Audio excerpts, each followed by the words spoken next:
Sex is critical to marriage. Marriage is primarily a sexual contract. If anything is off in me, Yeah. it's going to have an effect on the other things I do. It affects us as individuals in the way that we parent. This is going to sound like crazy conspiracy theory. The health of your spouse is contributing to a low or no sex drive. It's called SAD, sexual arousal dysfunction. Hey there, this is Greg Denning. We want to reach as many people as possible and help as many families as possible with these conversations. And we want to keep this podcast ad-free forever. You can help us do that by subscribing on Spotify or Apple Podcasts or wherever you listen, your favorite platform, and on YouTube. And leave a quick review and share your favorite episodes with friends and family. It makes a big difference. Thank you for being a part of this very important movement.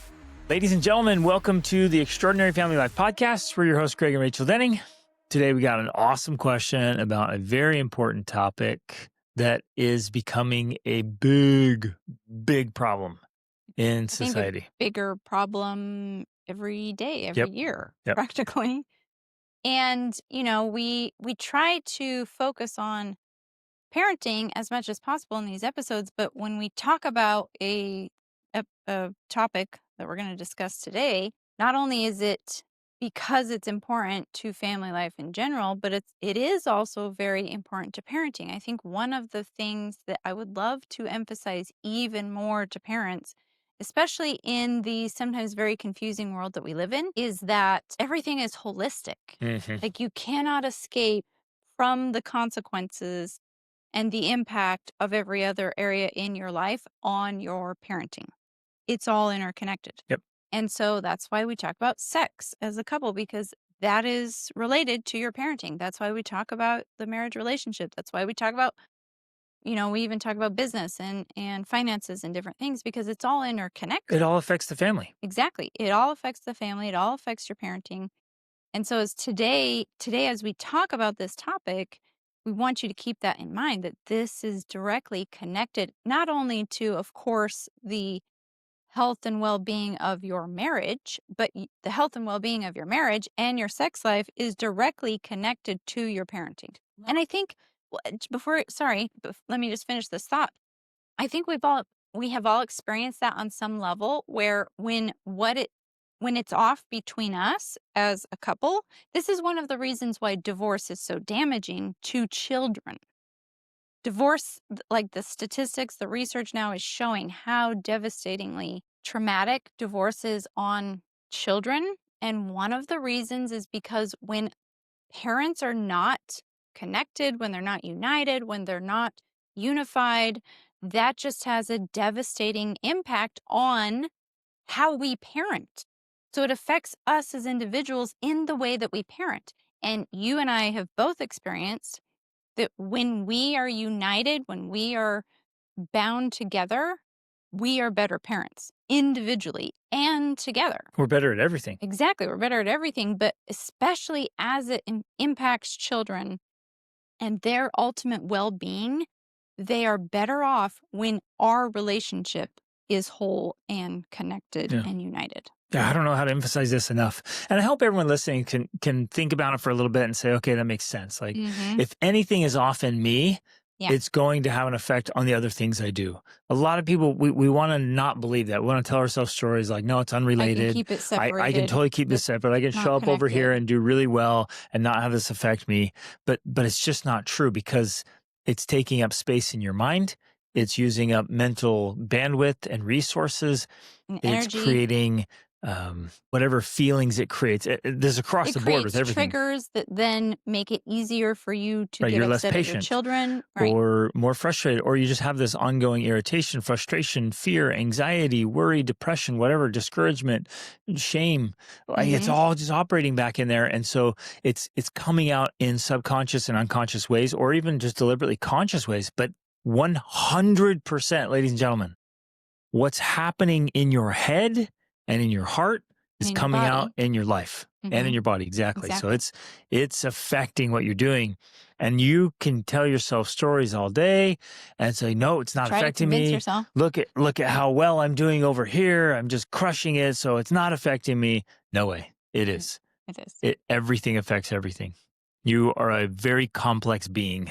Yes. And so we did an episode 2 or 3 episodes ago where we talked about the effect of sexual deprivation and or porn use and how it is affecting dads, like how they're grumpier and they're less patient and all of these things because of those issues. And so we discussed that, and then I sent out an email to my list talking about that or linking to that episode, but also linking to all of the other episodes that we have done on sex and marriage and things like that. And so today's topic comes from that because a mother responded and said, "You should consider doing an episode about men who don't want quote unquote it." Now, she's probably doing that because when I sent out this episode on sex, I put a little asterisk in there, in between the SEX, the E was an asterisk because you have to do that in emails or my emails wouldn't be delivered to people, right? They'd go to the spam folder. And so I don't know if she thought because of that she wants to not name it, but she did that the whole time. It. They don't want it or have a low drive. It's not always the woman, and meaning it's not always the woman that doesn't want sex, and not enough light is shed on when men are the ones not wanting it.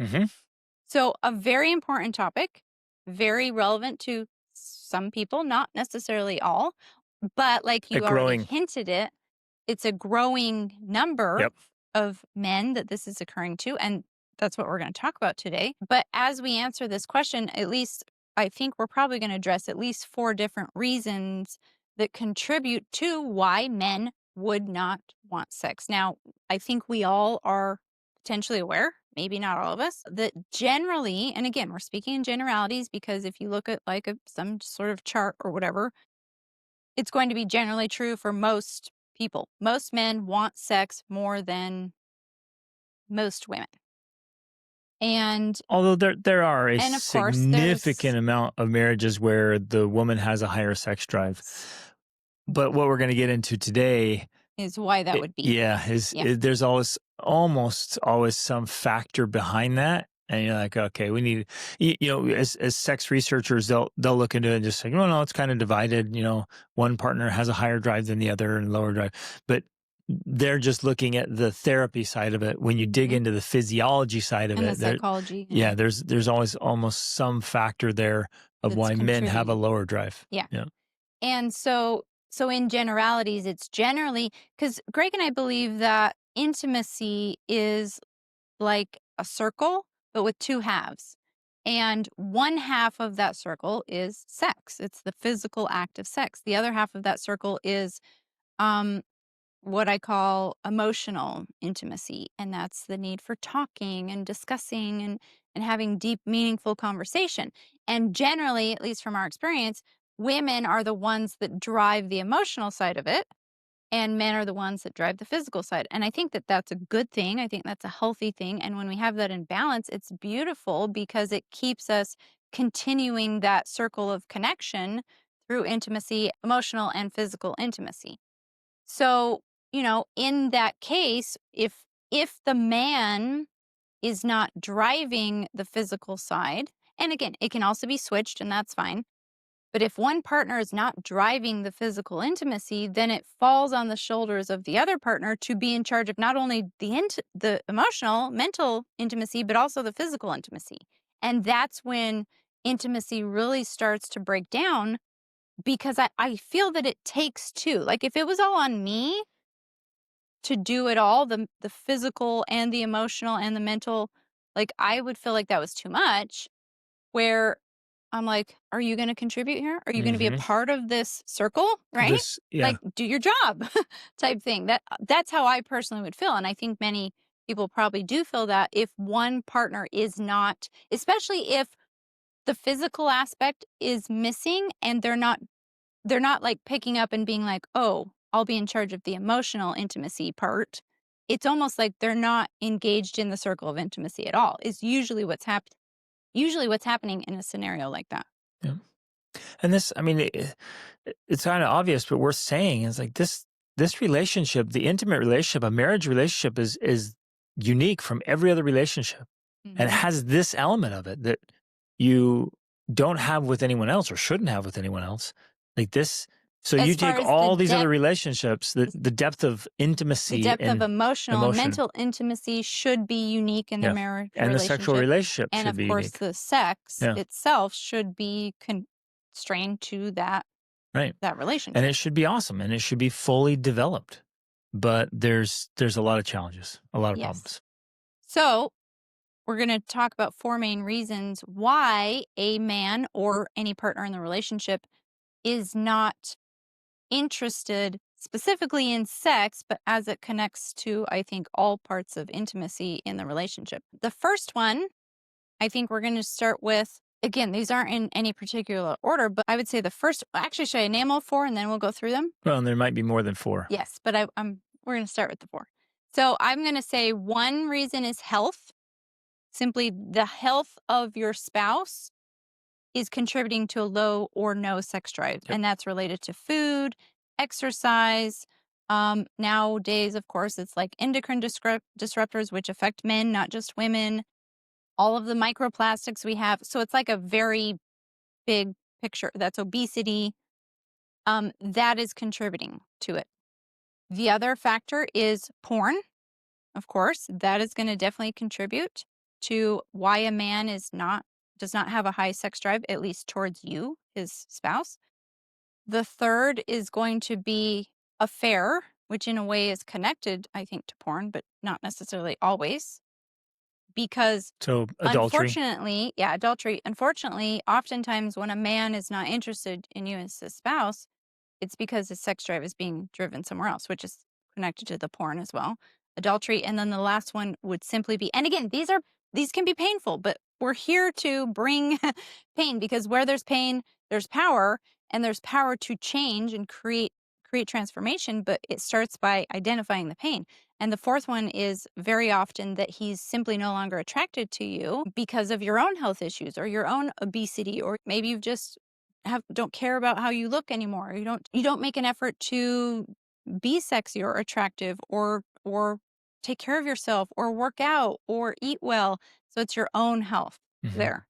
So those are the 4 main issues. And again, we may touch on others along the way, but those are the 4 main that we're going to address. Great. Love it. So, first one, Health.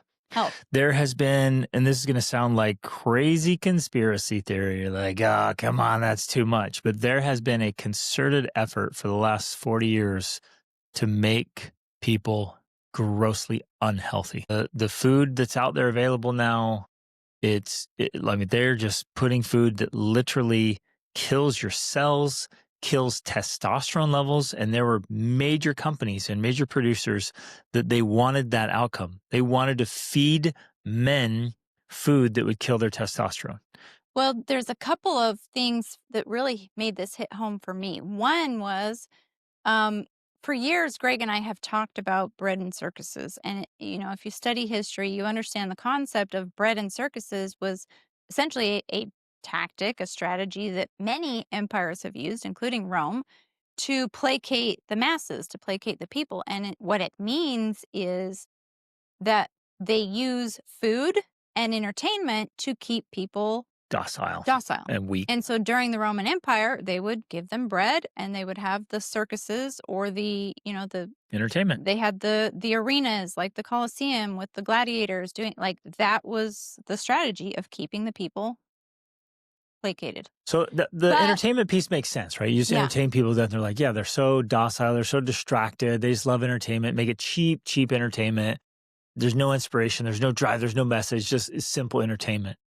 The food side, people don't understand unless they get into the physiology. It's like, okay, you feed them, so what? Like, how's that making them weak by giving them food? Where they're giving them simple food, simple carbohydrates. Well, this is what really shocked me when I learned this, because not only is it just the idea of food and bread and circuses, food and entertainment, but it was the type of food, like you're hinting at here. It's bread, and it's intentionally bread, because bread was given to the slaves, it was given to the plebeians, the peasants, because meat was reserved for the elite. Meat was reserved for the high class, because meat made them stronger. It makes humans stronger.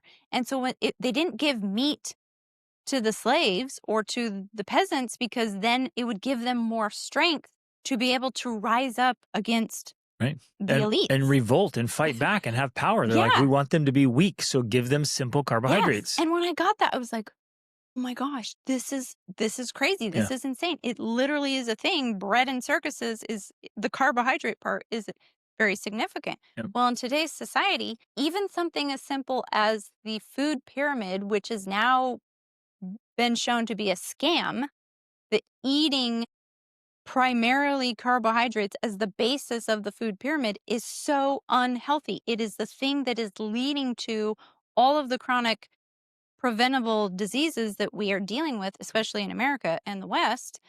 And that's a real problem. And so the other piece here is that when I learned that in the late 1800s, 1900s, Kellogg and Graham, they were Seventh-day Adventists, and they were very interested in reducing the sexual drive of men because they thought it was wicked and they thought it was evil.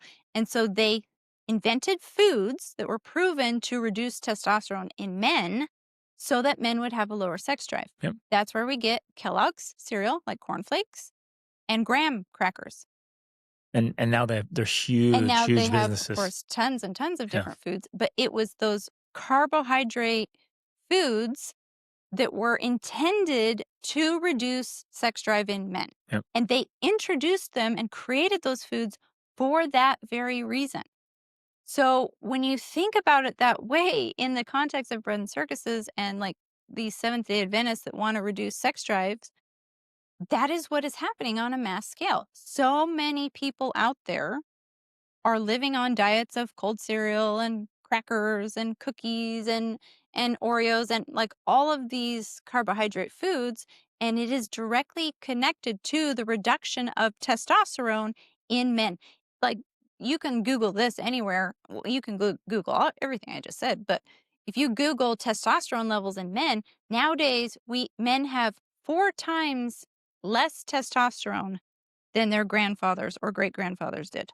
Men's testosterone levels are so low right plummeting. now. Plummeting. And so people keep lowering this is norm. Oh, this is the norm. Oh, this is the norm. And so you're in normal levels. Like, whoa, you're in normal levels for a very sick society. Yeah. You're not anywhere near normal levels for a healthy society. Exactly. And so if you want to be strong and you want your family to be strong and fit, feed them proteins and fats. Exactly. If you want your family to be weak, if you want small brains and small bodies, live on simple carbohydrates, rice, bread, chips, crackers, and vegan cereal. or vegetarian diets, essentially. Right. Exactly. Because most vegan diets at this point, in fact, I believe a vegan diet is a conspiracy, actually, that it is part of the bread and circuses because many vegan diets are essentially processed foods. Right. Basically. And just empty vegetables that the body really can't get the bioavailable nutrients. Exactly. Yeah. Right. So that is the first aspect of number 1, which is the food, but then also connected with that, of course, is just like exercise. Well, because the food part is contributing to obesity, it's contributing to contributing or causing obesity, heart disease, cancer, Alzheimer's, diabetes, like pretty much every chronic disease out there is contributed or caused by diet. Yep. And so that piece, of course, is big. It's a big deal. So fixing that or getting that right or improving that is going to make a huge difference in a man or a woman's sex drive. Absolutely. So libido drops with the diet. Now, here's what's fascinating. They found that in the research, like if you get really unhealthy, then the offspring so they did it with like cats and dogs, and they fed them these grain diets. Well, they fed them cat food and dog food. Yeah, and then as opposed to real food. Each generation got weaker and weaker and sicker, and their immune system, they just became more weak and what's the word? It's just like they were just frail. Right. And so then they change. But think about that. This makes sense. So now if for 3 generations, people have been eating garbage, well, and it makes sense, right? If I am physiologically in a bad state and we procreate, I'm giving what I currently have.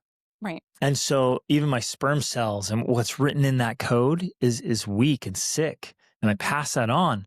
And so my kids inherit that and they grow up eating that and then they pass it on. And so generationally, it's getting worse. Yes. I mean, look around, look at our society, look what's happening. It is insane and it's so sick. And so it's getting worse. So then you reverse that, you back on fantastic food and good exercise and lots of sunlight and air and healthy things and getting whole all the foods. chemicals out of our lives. Whoa, what a difference it Well, makes. getting more chemicals out of our lives, because even you and I know it's practically impossible to get them all out. Like if you go anywhere, you're exposed Yeah. to perfumes and colognes and all kinds of chemicals. As you were talking about this, though, I thought it made me think of my brother, because my brother, he had a dog, and this dog was literally about to die. Like it was so, so sick. They took it to the vet. They were gonna just put it down because it was so sick, so weak. It had all of these problems. Like every body system was failing pretty much. And my brother told me the story where he just thought, this dog's gonna die.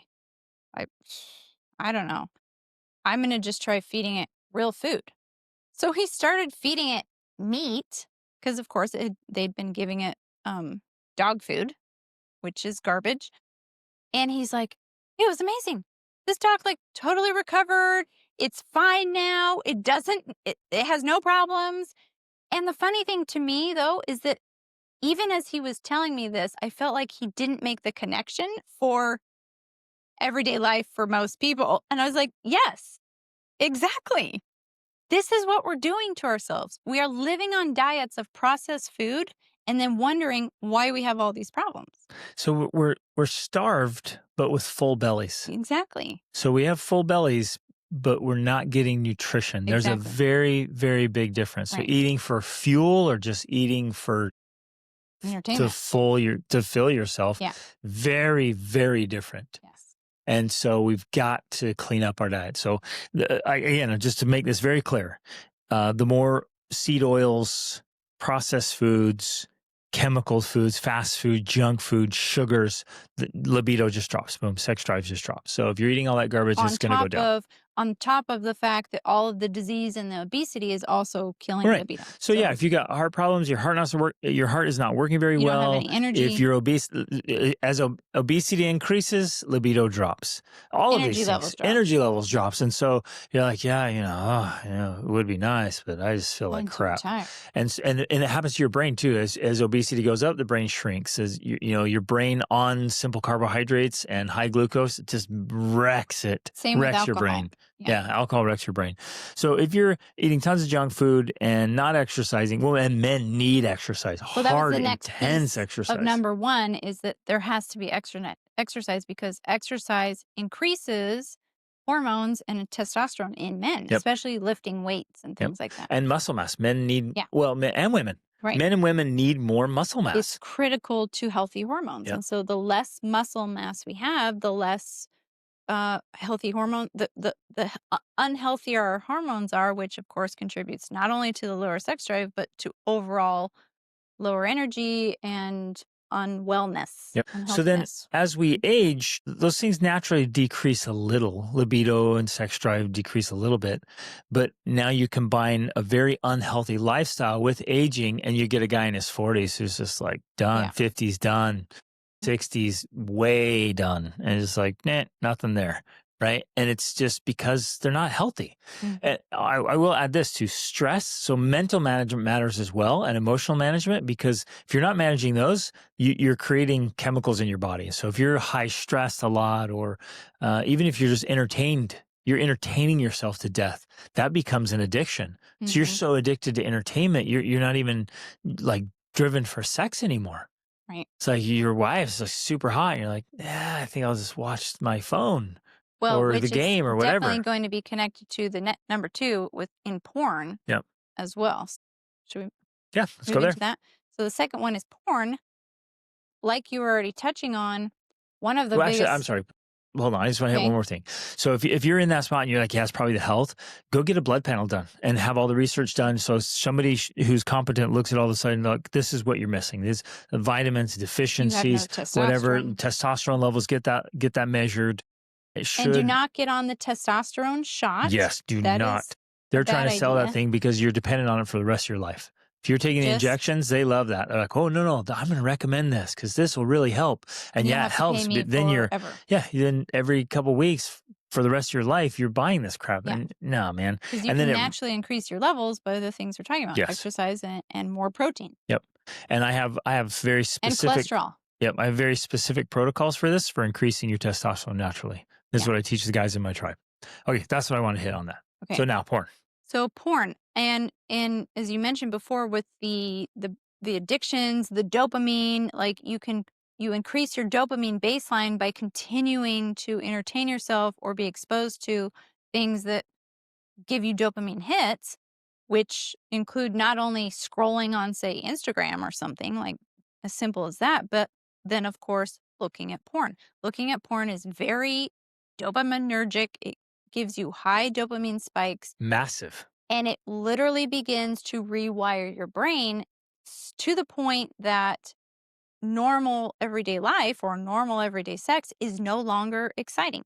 You recently had a woman on the Formidable Family Man podcast who is a She's a cognitive neuroscientist neuroscientist. and a porn expert. And she told a story about a young man who was in his 20s and had never had sex. He'd never been with a woman, but he was addicted to porn and when he had the opportunity to be with a woman, he said she was naked Well, he couldn't even get an and erection. he couldn't even get an erection because he called it was just vanilla. It was vanilla sex. It was so boring that she was just naked and that was it.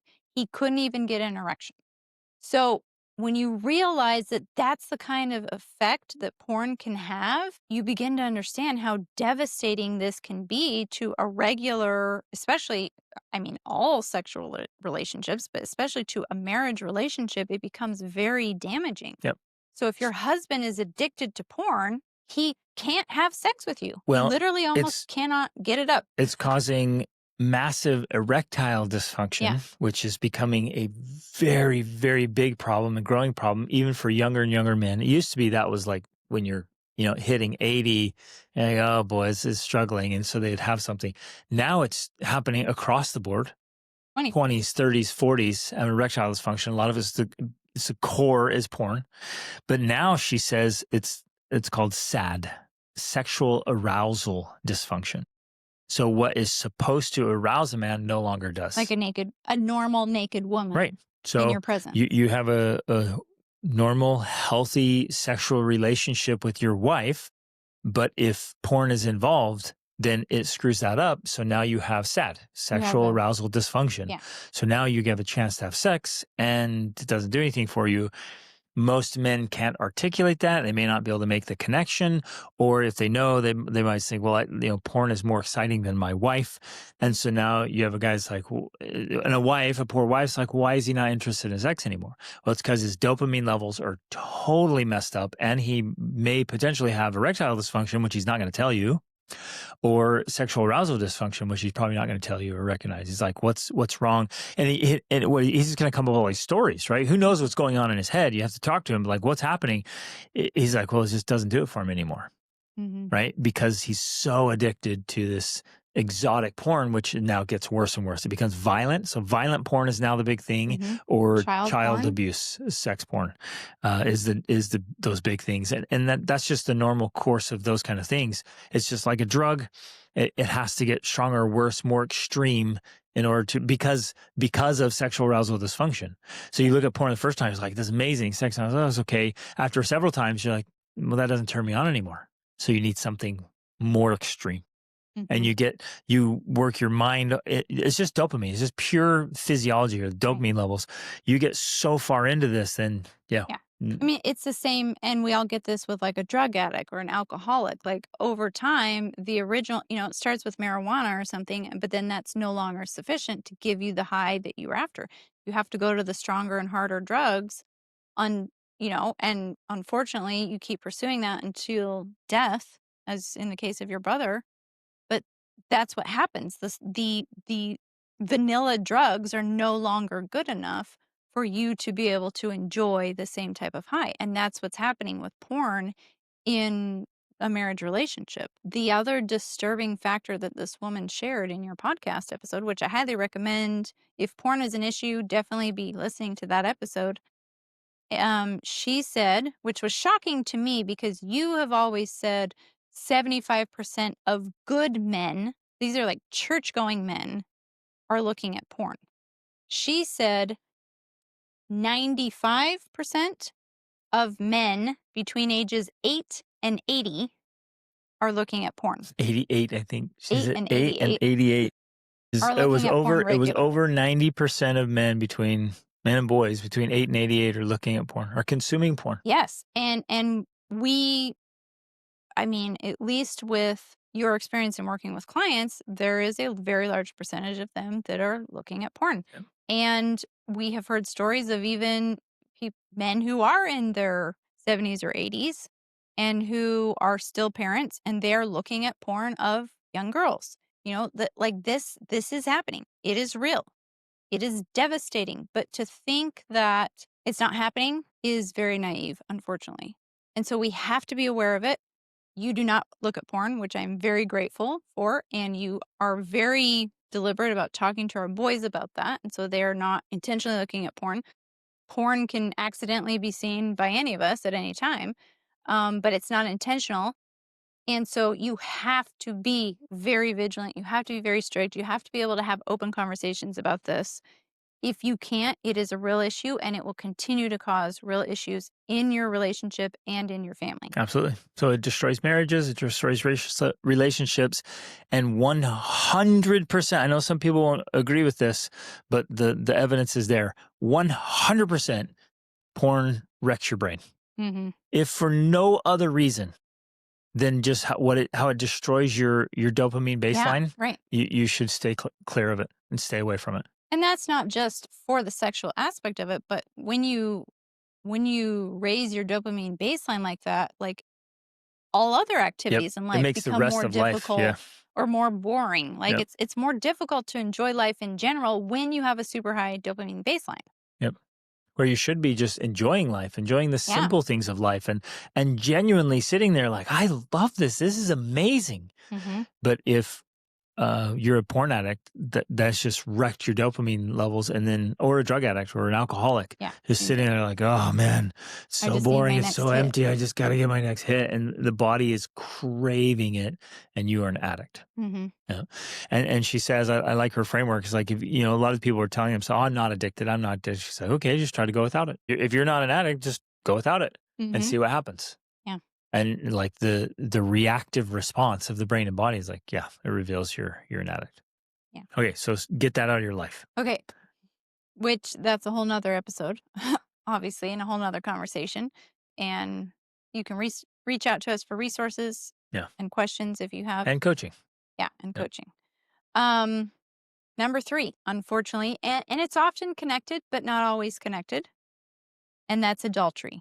If your spouse is not interested in sex with you, it may be because they're either committing adultery through porn, because to me that is adultery, or porn and masturbation is adultery in my mind, or it's with an actual affair. And this, unfortunately, again, with our clients is too common. It happens. We know of people who have been wondering why their spouse is so distant and not intimately connected emotionally, mentally, physically, and then Still going through the motions, still showing up, going to the job, paying the work, playing house. Yeah, doing all the things. And for years wondering, something off. This just feels off. Why is it off? I'm going to try this, and it's just not there.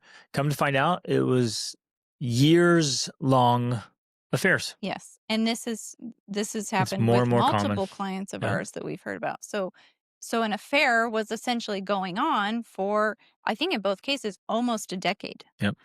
Of an affair that was happening that the spouse didn't know about. And these are church-going people, good people, going to church, putting on the front, doing their church stuff, their ministry, their callings, and behind the scenes, there's an affair going on.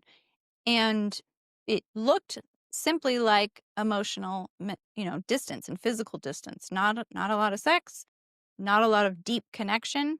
And the reason was they were emotionally and physically involved with someone else. So again, we're not here to sugarcoat things. We're not here to give you the rainbows and unicorns. We're here to give you straight facts about this is generally what we see, and this is another one of those scenarios.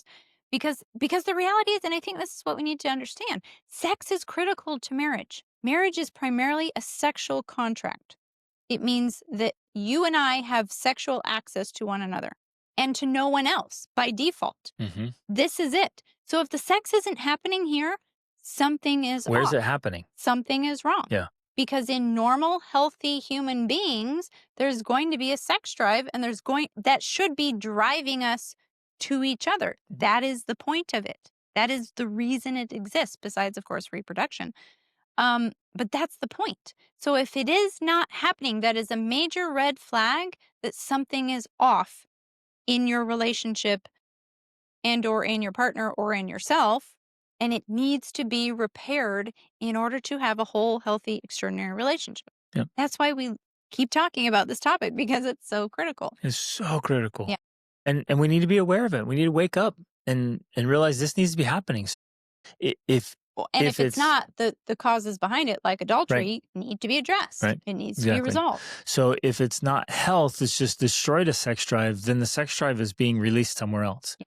And there's a lot of this. We've done other podcasts on it. We can go on and on about it. Like if your husband was wanting sex and trying to initiate sex, and you were just constantly rejecting him, and he's not getting sex often, most healthy men want to have sex multiple times a week. And if he's getting sex once a month or worse, it doesn't just go away. He doesn't just stop thinking about sex. He has to do something about it. Right. So he's either going to withdraw completely or distract himself, or he's going to look for an outlet.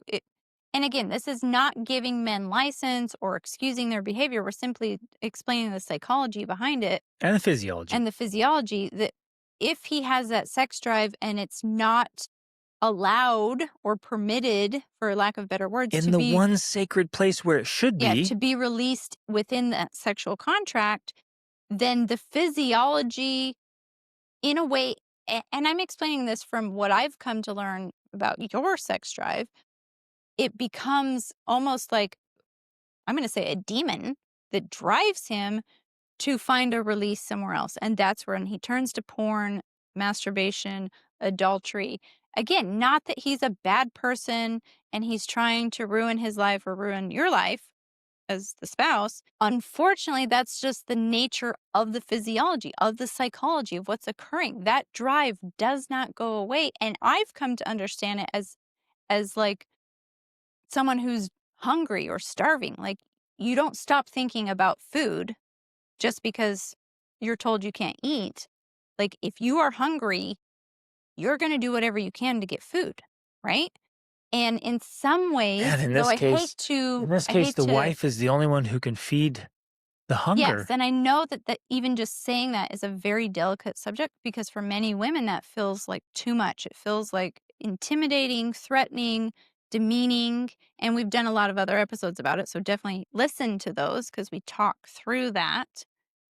And I hate to even, because to many women also it feels like, well, what's his problem? Like, he's evil, he's devilish, there's something wrong with him because he has that drive. And I've come to learn that, well, no, that's just the way you've evolved. That's the way you've been designed, created. That's just how you are. And so learning to work with that and to see the purpose and the meaning and the beauty behind it, because I do believe it's a very beautiful thing. When you are driven to me, that keeps our marriage connected and united. Mm-hmm. I don't have to worry, like going back to the circle of intimacy, I don't have to worry about keeping up on that part because you are going to be drawn to me. And all I have to do is not reject you to keep that circle moving, right? Yep. And then that also opens up the door for me to be emotionally and mentally connected to you through conversation and connection that way. When we each do our part, right? And there's crossover, of course. I'm not saying it's cut and dried, but that's what keeps the emotional wheel moving forward Yep. instead of making it go flat. And it's again, this is an uncomfortable and difficult conversation for a lot of couples. Mm. But I want to really emphasize that marriage is a sexual contract, and so there's a moral responsibility there, and that's where that draw and that connection comes in. And in marriage, there's going to be lots and lots of instances where neither partner feels like doing something. Right. I'm tired. I'm distracted. I'm busy. I don't want to do that. Like, well, how's that going to turn out? If I'm tired all the time, Rachel wants to talk, and I'm like, yeah, no, I've been talking all day yeah, to I'm done clients. listening to you, and I'm too I tired to can't listen. listen anymore tonight. You, Rachel, would feel, I mean, horrible, and it'd build up and build up, build up. I just need to talk. I want to talk. I want to connect. And I'm like, sorry, I'm busy. I'm tired. I don't feel like it. So if I go through life saying, well, I'll listen to you when I feel like listening to you, especially if you need to really vent and get When it I've out, had a perfect day, no problems, no or, stress, maybe I that's feel when like I'll it. listen to you. Yeah. And then, if you, because in our relationship, Rachel will sometimes cry or process out loud and want to get it out. I mean, that seems common for many women. And many men hate doing that. It's like, I don't want to hear you complain. Like, it's the last place we want to be and the last thing we want to do. But if I base my role as a husband and a partner on whether I feel like doing it or not, Mm-hmm. like, that's messed up.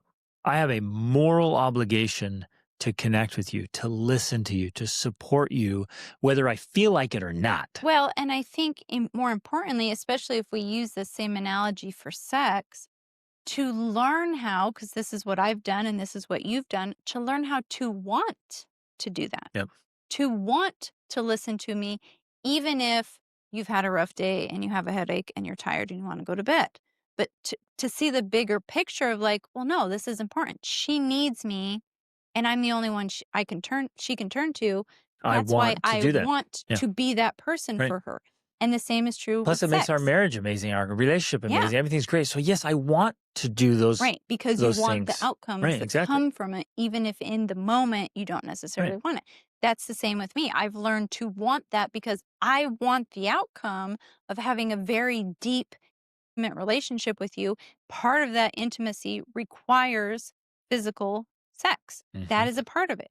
I want that, which therefore means I want sex, even if I don't always want it in the moment. Mhm. That's a part of the sacrifice we have to make as a couple in order to deepen the intimacy. We each have to do our part, and we each have to sacrifice a part of ourselves to be able to fully engage in that. Right. And so, like, in a very real way, it's granting sexual access. Well, and maybe the word we use that might feel more comfortable to people is intimate access, Yeah. which includes sex. Yep. Because I think it has to be both sided, and very often, because there will be women who do that and are like, okay, I recognize this. I'm going to do it. I'm going to give sexual access. And they don't get the emotional side of it in return that they need Or even, just as much as a man yes, needs or absolutely. wants sex. Or even sexual enjoyment. Yeah, that too. If he's not doing the things that allow her to really enjoy Right. sex, then it's just like this duty, this frustration. And that's And again, no these good. are all symptoms that we need to talk through and work through and work through all this stuff so that it's an ideal. But I think it's worth really emphasizing here. I think many women are naive about sex drive and a Mhm. man's need and desire for sex, and they think, "Well, I just don't feel like it. I'm just tired. I don't feel up to it. I've been busy. I had the kids. Like, so you just deal with it." Right. They say to the husband, "Just deal with it. Just discipline yourself. Just have more Or mastery, or just whatever." And then when he goes and does something else, she's like, "Well, what's going on? Why not?" And you're like, Right. "Well, you contributed to that problem." And again, we don't want to be misunderstood as though we're putting the blame on her and that he's innocent. That's not the case, but we are trying to paint this picture here of understanding that because in anything that occurs, we have been a contributor. Mhm. Every single person is a contributor, if not the creator of their own problems. Yep. So when something happens, even as horrible as porn addiction or adultery, we have to at least acknowledge the role we have played to contributing to that. Yep. That's a part of ownership. That's a part of responsibility. That's a part of growth We have to do that.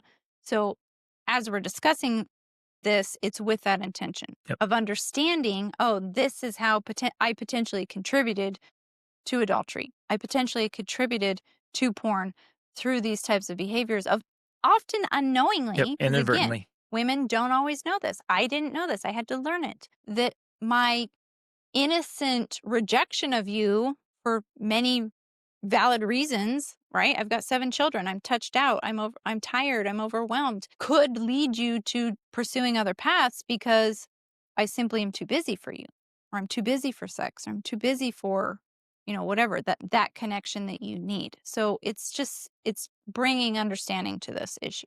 Yep. So powerful. Okay. Which leads to the next one, Number 4. which is also going to be uncomfortable, but extremely important. Yes.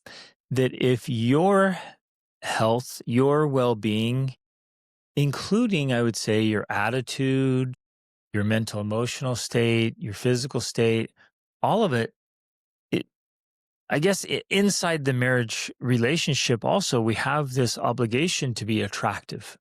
I love to teach and tell people that when I asked Rachel to marry me, there was an automatic contract commitment that went in force to say, I'm going to keep leveling up and I'm going to keep doing my very best to be a phenomenal husband and father. I'm going to keep doing everything I have to do to be attractive to you, to attract you to me. Yes. Like To I become can't, more and more and more attractive. right. I can't knowingly and deliberately do anything that repels you. And I can't unconsciously do it either, because that's a violation of this contract we have, this commitment that's unspoken and unwritten. Well, and is in fact opposite of what many people in society believe or teach, that when you get married, you let yourself go. I mean, we all know this. This is the standard Path for yeah, most like people. most people, this is just what they figure is going to happen. You get married, you put on weight, you start living in your sweats, you let yourself go, and things deteriorate from there. And everybody knows that. And when it happens, they look around and they're like, "Oh yeah, that's what's happening to everybody." That's the norm. And we're saying that's not, just because it's normal doesn't mean it's normal. Like, just because it's common doesn't make it healthy. That is not the way it should be. You should not expect your spouse to love you the way you are and that you're going to be that way forever. You should not expect that you don't have to change and grow and improve and you're going to continue to be attractive to your spouse. Right. That's not how it actually works. And it's pretty messed up and manipulative to say, well, we're married now. Like you said, yes, we gave each other do us part rings or whatever. through sickness and health and, right. and so you're stuck with me. No matter what. Think how messed up that is. Which is not to diminish the importance of those aspects. That is true. We should be committed to each other through all those things. And we're in no way saying that if I'm not perfect or you're not perfect, like we're going to leave each other. That's not it either. But what we are saying is that, yes, there's going to be the ups and downs. There's going to be the sickness and all of those things and the vicissitudes. But we should be continually striving to improve ourselves, to be our best, to be patient, to be loving, to be kind, to be attractive, to eat well, to take care of ourselves. That should be a part of our journey together rather than like, well, I got you now. And so, our covenant. Yeah. Our commitment. Like for me to become unpleasant and miserable and grouchy, old, difficult ornery, to live with. Unhealthy. Yeah, like, and it's like, well, you're stuck with me, and you married me. You said yes, so you deal with it. That's just horrible. What a terrible attitude. So in this aspect here is like we have to do everything in our power to keep being attractive, to keep being the very best version of ourselves, to keep working on ourselves harder than we do on anything else, and it makes a difference. So. And again, this is true mentally, emotionally, spiritually, socially, financially, and physically. It's all of it. So it's not just physical. Physical is a very important aspect of this, but it's not just physical. If you let yourself go mentally, yeah, and you're just a mess, or emotionally, it's like that's so unattractive. You're just constantly exploding or nagging or getting upset. So essentially, what we're saying in the fourth one here is that it's your own way of being that may be repelling your husband. So, and this has occurred with clients. When you have clients that come to you who are generally, in this case, the woman who does want more sex from her husband, because it is also, despite that sometimes women don't get this, it's only when it's missing that they realize how much they want and appreciate it. That if you don't have the attention of your husband, if he's not drawn to you, if he's not pursuing you, that's when you All of a begin to sudden you notice realize, it. like, Yeah. wait a second, I want to be pursued. I want to be attractive to you. I want to be captivating. I want you to be drawn to me. Like, I want that. And when it's missing, that's when people come to you, clients, and they're like, what's going on? Why doesn't my husband have a sex drive? Why is he not drawn to me? And so here we are with the four things. And number four is you just may not be attractive anymore. And that is painful to hear. But it's not something you can't do something about. You can. Exactly. You can change that. You can become a more attractive person. And I think that that is the more empowering narrative, because I know there's plenty of narratives out there that are just like, well, that's fat shaming, or that's He should just love you the way he you should are. just accept me Yeah. the way I am. And that's not true. I don't think as human beings we're meant to be or stay that way. It's great to have unconditional love. That is a beautiful thing. But there's also a lot of beauty and power to becoming the best version of yourself. It is something that is inspiring. It is something that it's attractive, and it's something that's very compelling. So, and I truly believe is the true nature of ourselves, that if we get in touch with our true inner nature, like our soul level, that's what we discover, that that is who we are. We have this upward reach. And when we pursue it, that becomes very attractive to other people, including our spouse. Especially our spouse. Yeah. You said something really profound that just kind of struck for me. While we might be pursuing unconditional love, I just don't think there's anything around unconditional attraction. True. I think Mm-hmm. I think attraction has conditions. Yeah. And honestly, I think love has conditions as well. We were at a seminar years ago and someone's like, well, you love unconditional. I'm like, hold up, wait a minute. If it was unconditional, then I could just marry anyone. Like, I'm marrying you because this specific love that I have for you is conditional. Otherwise, I could just marry any woman. Like, well, no, my love's unconditional. I'll just marry whoever that does whatever, lives how. Like, I don't have to be attracted. There's no conditions, no standards, Yeah. no qualifications. Like, whatever, just anyone I can live. I don't have to live with them. It's like I whatever. can love you and not Yeah, have to live that's with it. you. But that's not true. Yeah. There are conditions, and if I changed massively, you could stop loving me and stop being attracted to me. Same with you. Well, and this is where it can get difficult, because yeah, I could potentially still have unconditional love for you as a human or as a soul. But not as a spouse. But as a spouse, that love could definitely change. Right. And I could let go of that while still loving you unconditionally, right? Yeah. And so in some ways it's very nuanced and difficult to break down, but that is what's essentially happening. There are conditions there, and I think that's good. It would be naive to just think, she'll love me unconditionally. I can do whatever, I can become whatever, I can let myself go, and she'll love me unconditionally, and she'll be attracted to me unconditionally. That's crazy. It's naive. And again, I mean, we're maybe getting off too far into the metaphysics of this, because on some level that could be 100% too, and that's great. But it's going to look like a very different relationship than one where we're mutually driven to improvement and growth so that we can reach higher levels of being. Well, we want to have an extraordinary marriage, not just a survival marriage. Right. I love it. And so that it's a different type of love. Yep. And so, some people have a hard time understanding. It's like, well, wait, if I put on weight, what does that have to do with anything? If I'm overweight or obese, like, why does that change his drive? Well, it does. That's just the nature of it. And obesity is not attractive. It's not healthy. And it has lots of ramifications beyond just your shape. Yeah, it's energy levels, it's activities, it affects every part of you. I think it's actually also connected to evolution, because I do believe in evolution, of course. I've talked about that many times before. And it's a sign, or it's a symptom, because on an evolutionary level, we're driven to mate with people who are going to be successful as spouses or successful as parents, right? So that we can reproduce the species. Like that's a thing that's built into our DNA, our biology in a way. And so I believe that attraction is connected to that because as a man, you're going to be attracted to a woman who is going to be great for bearing children, right? And that simplifies things a lot, but I think, if we think about the evolution side of it, that's the basis of it. Mm-hmm.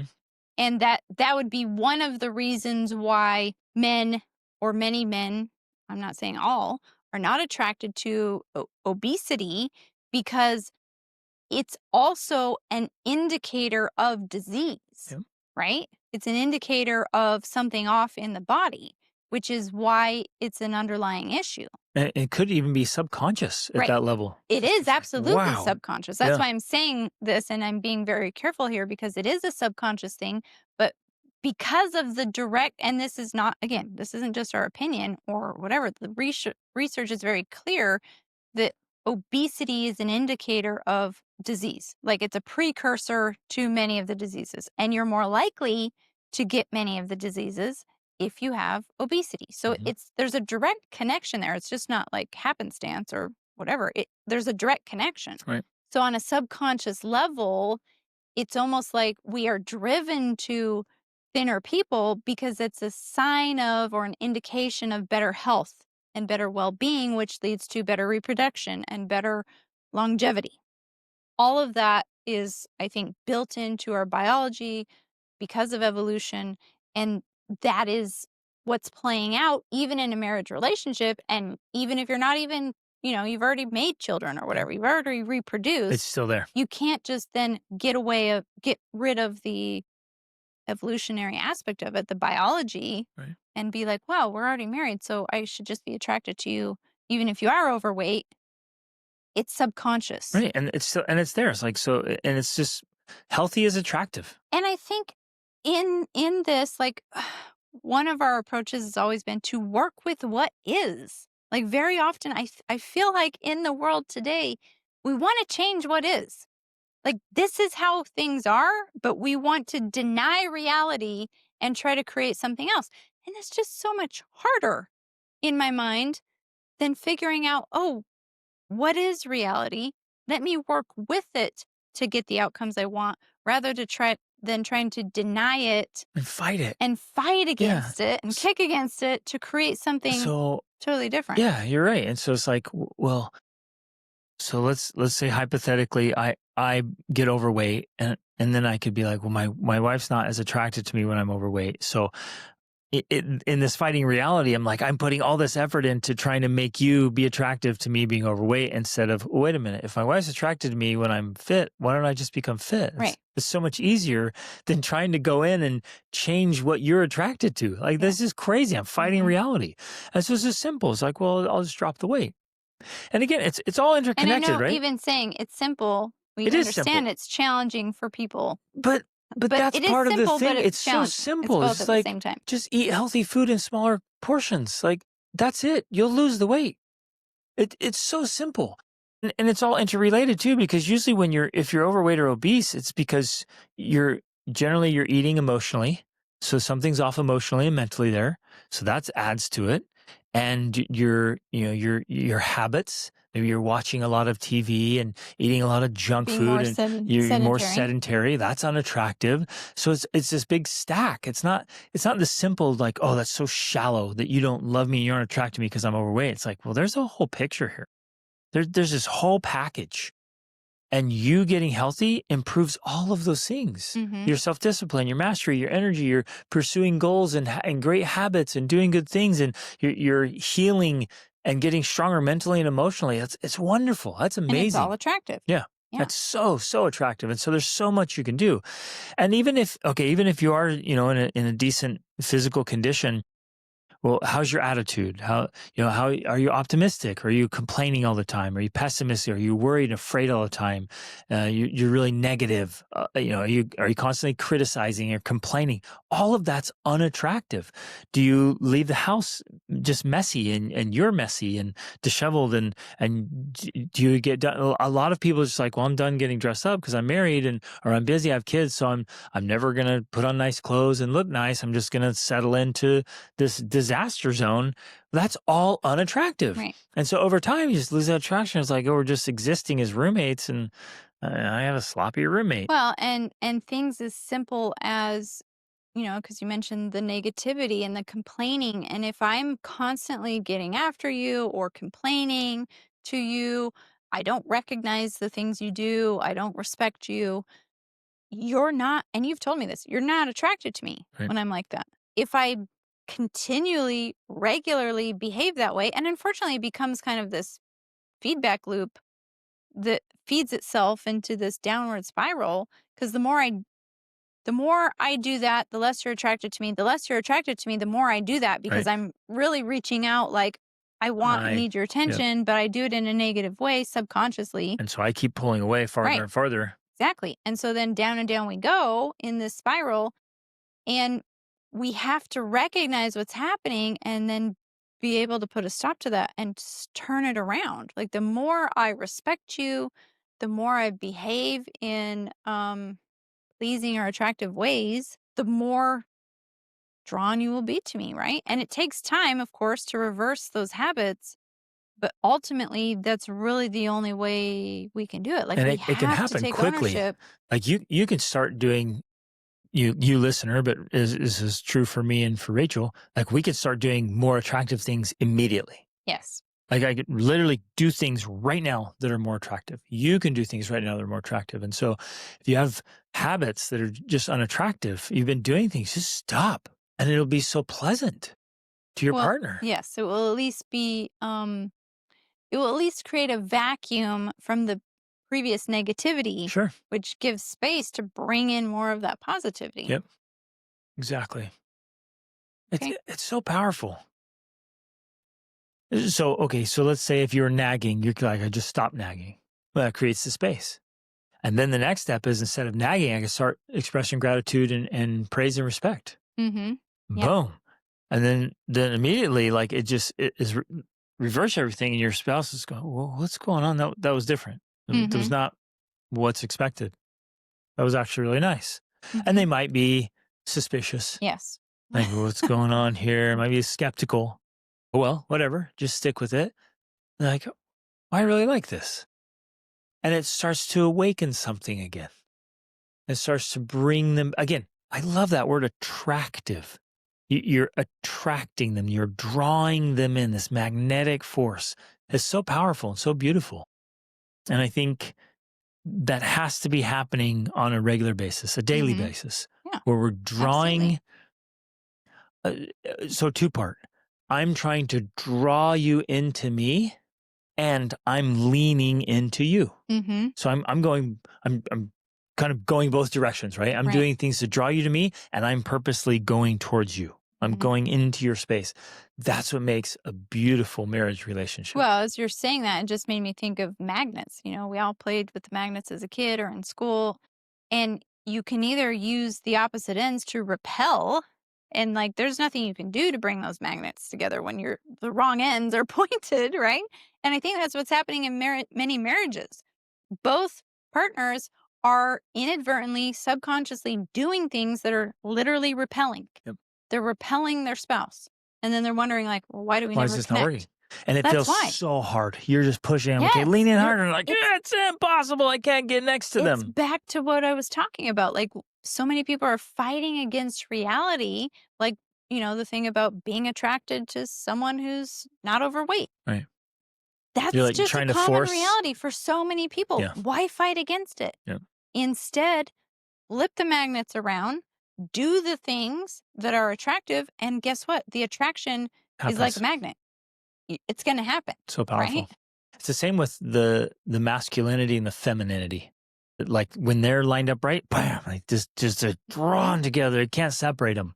But if he starts doing feminine things, there's a repulsion. And if And she this starts doing really masculine things, yeah. there's that repulsion. And so it's like, well, the dynamics aren't working anymore. The traction is gone because they're switching these roles. And so it's bringing back that beautiful masculine and feminine nature so that the attraction is really Yeah. strong. And we don't wanna be misunderstood here that means things like, "Well, you never do the dishes or household duties because that's a woman thing," and we're not talking about that kinda stuff. We're talking about because there can be a lot of crossover in that, like, Mhm. whatever works for your family, but there's still this masculine role that you have and the more feminine role that I have that complement each other. Mhm.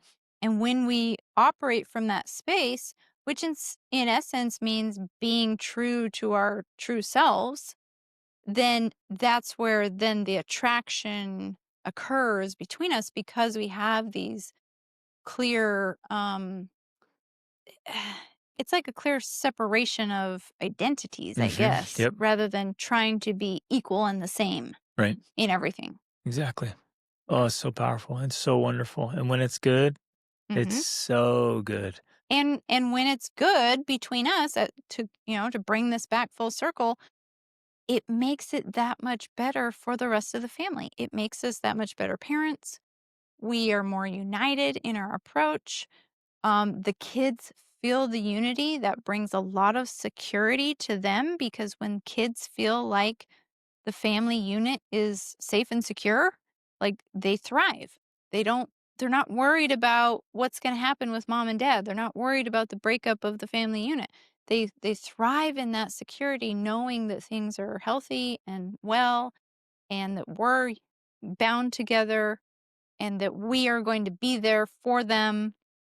Like it's really just an ideal environment for children to grow where and develop in. where they can be whole Mhm. and pursue all the things they want to pursue because they don't have to worry about us. Yeah. And they wouldn't be able to articulate it, the vast majority, Mhm. but they sense when it's off. Yes. And my suspicion is a very, very strong suspicion that if the sexual relationship is off between mom and dad, kids can sense that something's off. Mhm. They can tell. Well, because it They wouldn't carries tell you over, why, right? but they could tell And like they wouldn't there's know. not this bond. There's Yes. not this attraction. They're just going through the motions here. And They're and tolerating each other. it's a disturbance in the force. Mhm. Literally. And the kids feel insecure Right. and unsafe and uncertain. And so now the kid spends their time worrying, what's off? What's wrong? Do I need to be afraid instead of focus on their own growth and development? Exactly. Yeah. Yeah. So powerful. Man, this stuff matters so much. So we're here to help. If you need some specific answers or help, reach out to us. We have resources and tools and coaching. And Um, we are opening up the Extraordinary Parent Mentoring Method course for a cohort. It's for 12 parents of children ages 4 to 13. That's going to be starting July 21st. So you can get into that right now during this limited time. yes, do it. Okay. Love you guys. Thanks for listening. Reach upward.